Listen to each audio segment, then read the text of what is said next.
Assalamualaikum warahmatullahi wabarakatuh. Shalom, salam sejahtera bagi kita semua. Om Swastiastu, Namo Buddhaya, dan salam kebajikan.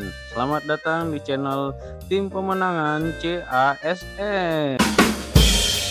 Semoga kita semua dalam keadaan sehat dan tetap semangat tentunya. Di channel ini kita mau sama-sama belajar ya teman-teman. Channel ini punya konsep unik. Yang pertama kita mau ngebahso atau bahas soal. Yang kedua kita mau ngebahmi, bahas keseluruhan materi. Jadi kita bakal kenyang banget di channel ini. Wah, pasti seru banget. Udah, langsung aja kita masuk ke bahas soal. Kita masuk ke soal. Ini ada satu info penting dari Kementerian Pendayagunaan Aparatur Negara dan Reformasi Birokrasi atau PAN-RB ya, mengenai materi pokok soal seleksi SKB dengan CAT diterbitkan 4 November 2024. Untuk sesi kali ini khusus sistem dan teknologi informasi yang kita bahas. Kalau teman-teman lihat di situ ada di nomor 220 ada 9 poin kemampuan umum, kebijakan dan standar TI, manajemen risiko TI, kepatuhan, keamanan cyber, manajemen proyek TI, manajemen layanan TI, outsourcing dan vendor management, kemudian manajemen perubahan TI, cloud computing. Kemampuan khusus ini ada 19 poin, teman-teman bisa baca satu persatu, dan di kesempatan kali ini saya mau membahas 4 poin pertama aja ya. Yang pertama kebijakan dan standar IT, 2 manajemen risiko IT, yang ketiga kepatuhan dan regulasi IT, yang keempat keamanan cyber. Di sesi kali ini kita mau bahas 4 soal yang berkaitan dengan 4 poin di atas ini. Ada 10 soal yang mau kita bahas, bukan 4 soal ya guys. Jadi kita lanjut ke soal nomor 1 mengenai kebijakan dan standar IT. Ini contoh soal yang pertama. Sebuah instansi pemerintah berencana mengadopsi sistem cloud computing untuk mengelola data-datanya yang sensitif. Manakah dari berikut ini yang tidak termasuk pertimbangan utama dalam pemilihan penyedia layanan cloud yang sesuai dengan prinsip-prinsip keamanan informasi? Opsi A, sertifikasi keamanan yang dimiliki oleh penyedia layanan. B, lokasi pusat data penyedia layanan. C, biaya layanan yang ditawarkan. D, ketersediaan dukungan teknis 24/7. Kebijakan penggunaan data pribadi oleh penyedia layanan untuk opsi yang E. Jadi 5 detik untuk menjawab. Ya, kita jawab sama-sama. Teman-teman, jawaban yang tepat adalah yang C ya, biaya layanan yang ditawarkan. Teman-teman, ini kita bisa lihat pembahasan soalnya. Semua opsi kecuali C merupakan pertimbangan penting dalam memilih penyedia layanan cloud untuk data sensitif. Biaya memang perlu diperhatikan, namun bukan prioritas utama. Karena di sini kan yang diminta soal termasuk pertimbangan utama ya. Jika membandingkannya dengan aspek keamanan dan kepatuhan terhadap regulasi. Ya, jadi sebelum kita lanjut, saya lupa memberi informasi tadi, saya biasanya setiap soal atau nomor itu saya beri kesempatan 5 detik untuk teman-teman berpikir dan menjawab. Ini untuk agar teman-teman terbiasa menjawab soal dengan pemikiran yang cepat ya pada ujian nanti dan pastinya cepat juga. Kita lanjut nomor 2, kebijakan dan standar IT. Anda ditugaskan untuk menyusun kebijakan penggunaan media sosial di lingkungan kerja. Manakah dari berikut ini yang paling penting? Paling penting ya untuk ditekankan dalam kebijakan tersebut. Opsi A, larangan penggunaan media sosial selama jam kerja. Opsi B, pembatasan akses ke situs media sosial tertentu. Opsi C, kewajiban melaporkan aktivitas mencurigakan di media sosial. Opsi D, penegasan tanggung jawab pribadi atas konten yang diunggah, atau opsi E, penggunaan akun media sosial resmi instansi untuk semua komunikasi. 5 detik dari sekarang. Ya, kita jawab sama-sama. Jawaban yang tepat adalah yang D ya teman-teman. Penegasan tanggung jawab pribadi atas konten yang diunggah. Opsi D adalah yang paling komprehensif. Kebijakan penggunaan media sosial harus menekankan tanggung jawab individu atas konten yang mereka bagikan yang dapat berdampak pada reputasi pribadi maupun instansi. Ya, lanjut. Ini kita ke poin yang nomor 2 ya guys, contoh soal mengenai manajemen risiko IT. Soal nomor 3, manakah dari berikut ini yang bukan merupakan tujuan utama dari manajemen risiko IT? A. Mencegah terjadinya kerugian finansial akibat insiden keamanan. B. Memastikan ketersediaan layanan IT secara berkelanjutan. Opsi C. Meningkatkan efisiensi operasional IT. D. Mengurangi kompleksitas sistem IT. Atau opsi E. Melindungi reputasi organisasi. 5 detik dari sekarang. Ya, jawabannya yang tepat adalah yang D ya, mengurangi kompleksitas sistem IT, teman-teman. Jadi jawaban yang tepat adalah D, mengurangi kompleksitas sistem IT memang dapat membantu dalam pengelolaan risiko, namun bukan merupakan tujuan utama. Yang diminta pada soal kan tujuan utama dari manajemen risiko IT. Tujuan utama manajemen resiko IT lebih fokus pada aspek yang pertama, keamanan. Keamanan tadi ada di opsi A ya. Kemudian yang kedua, ketersediaan, opsi B. Yang ketiga, perlindungan aset organisasi. Itu masuk dalam efisiensi maupun reputasi organisasi juga ya. Jadi jawaban yang tepat adalah yang D, mengurangi kompleksitas sistem IT. Masih mengenai manajemen risiko IT, Anda sebagai seorang penata kelola sistem dan informasi diminta untuk menyusun rencana mitigasi risiko untuk ancaman serangan ransomware. Manakah dari berikut ini yang bukan merupakan tindakan mitigasi yang efektif? A. Melakukan backup data secara teratur. B. Menggunakan perangkat lunak antivirus yang up to date. C. Membatasi akses pengguna ke data sensitif. D. Membayar tebusan jika sistem telah terinfeksi. E. Melakukan pelatihan keamanan bagi karyawan. 5 detik dari sekarang.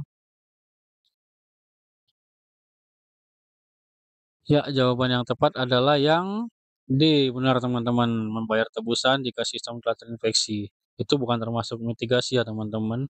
Membayar tebusan tidak hanya mendorong pelaku kejahatan untuk melakukan serangan serupa yang berulang, tetapi juga tidak menjamin bahwa data akan dipulihkan. Kemudian tindakan yang lebih efektif adalah melakukan pencegahan dengan cara melakukan backup data secara teratur, menggunakan perangkat lunak keamanan yang memadai, dan membatasi akses pengguna. Lanjut mengenai manajemen risiko IT, soal nomor 5. Manakah dari berikut ini yang merupakan metrik yang paling relevan untuk mengukur efektivitas implementasi manajemen risiko IT? A. Jumlah perangkat keras yang dimiliki. B. Jumlah pengguna yang terhubung ke jaringan. C. Frekuensi terjadinya insiden keamanan. D. Tingkat kepuasan pengguna terhadap layanan IT. Atau opsi E. Biaya yang dikeluarkan untuk membeli perangkat lunak keamanan. 5 detik dari sekarang.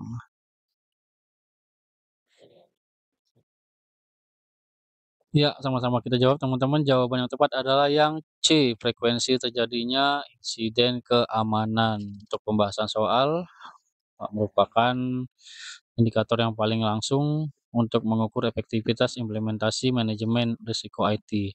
Semakin rendah frekuensi terjadinya insiden, maka semakin efektif sistem manajemen risiko IT yang telah diterapkan.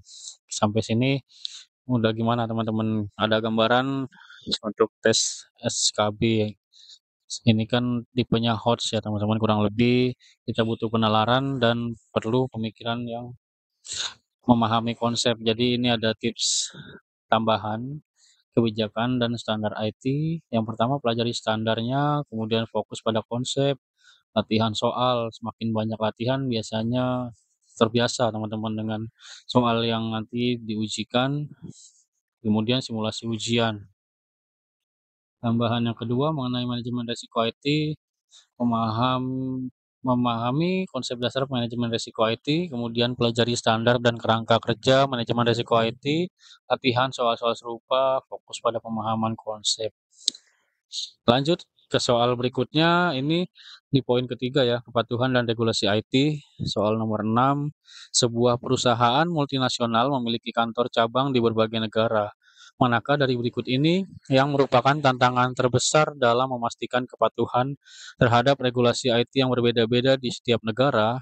A. Perbedaan bahasa, B. Perbedaan budaya kerja, C. Perbedaan infrastruktur teknologi, D. Perbedaan tingkat kesadaran dan keamanan cyber.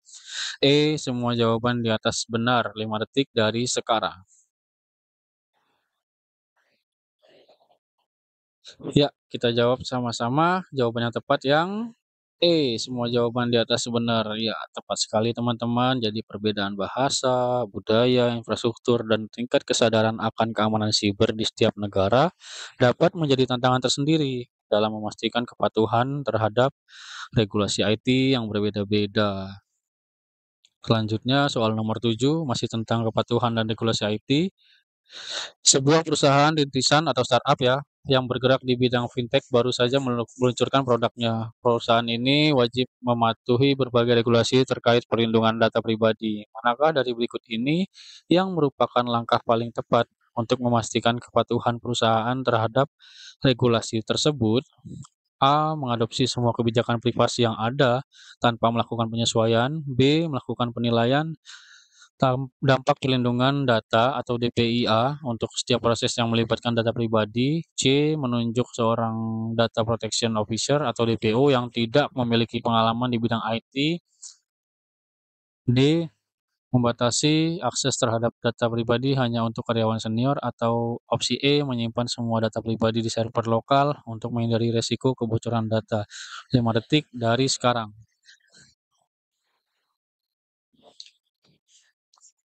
Ya, sama-sama kita jawab teman-teman. Jawaban yang tepat yang B, benar sekali, melakukan penilaian dampak perlindungan data DPIA untuk setiap proses yang melibatkan data pribadi. Untuk penjelasannya, DPIA merupakan alat yang digunakan untuk mengidentifikasi, menilai, dan mengurangi resiko terkait dengan pengolahan data pribadi. Dengan melakukan DPIA, perusahaan dapat memastikan bahwa langkah-langkah teknis dan organisasional yang diambil sudah memadai untuk melindungi data pribadi.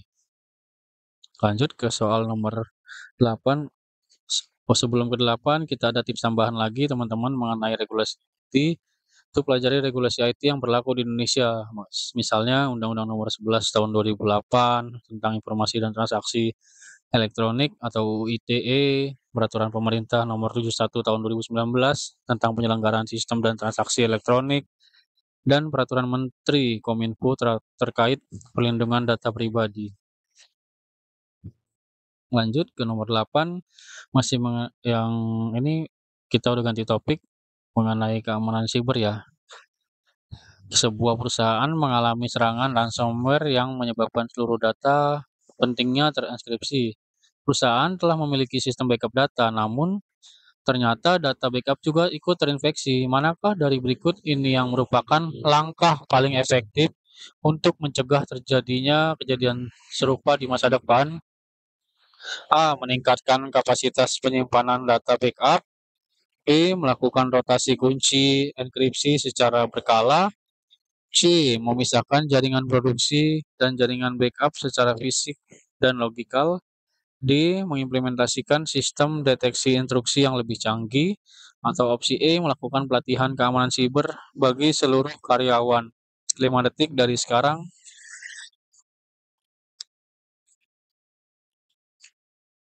Ya, sama-sama kita jawab. Jawaban yang tepat yang C ya teman-teman, memisahkan jaringan produksi dan jaringan backup secara fisik dan logikal.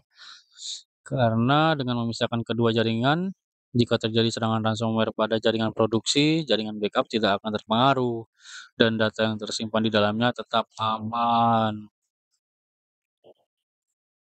Lanjut ke nomor 9, masih mengenai keamanan siber. Sebuah organisasi sedang mempertimbangkan untuk mengadopsi teknologi Internet of Things atau IoT. Manakah dari berikut ini yang merupakan risiko keamanan terbesar terkait dengan penerapan IoT?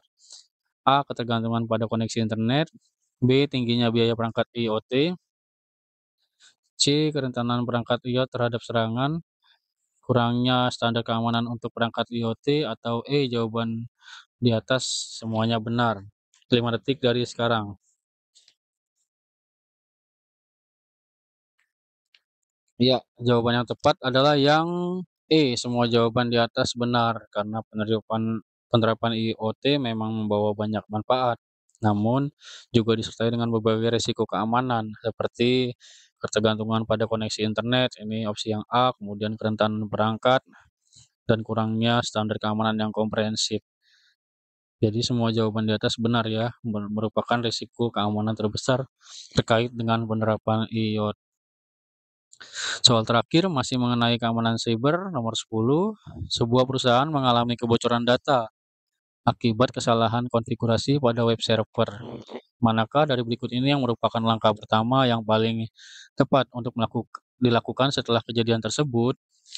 Opsi A, melakukan investigasi untuk mengetahui penyebab kebocoran. B, memblokir akses ke server web yang terinfeksi.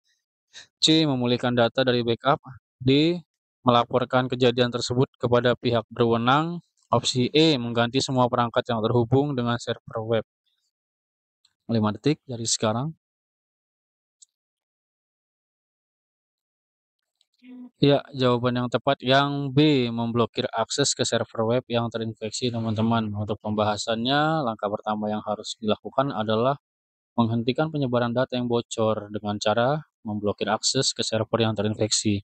Setelah itu, langkah-langkah lainnya seperti investigasi, pemulihan data, dan pelaporan dapat dilakukan. Jadi itu dia 10 contoh soal dari 4 poin yang diterbitkan oleh Kemenpan RB ya teman-teman.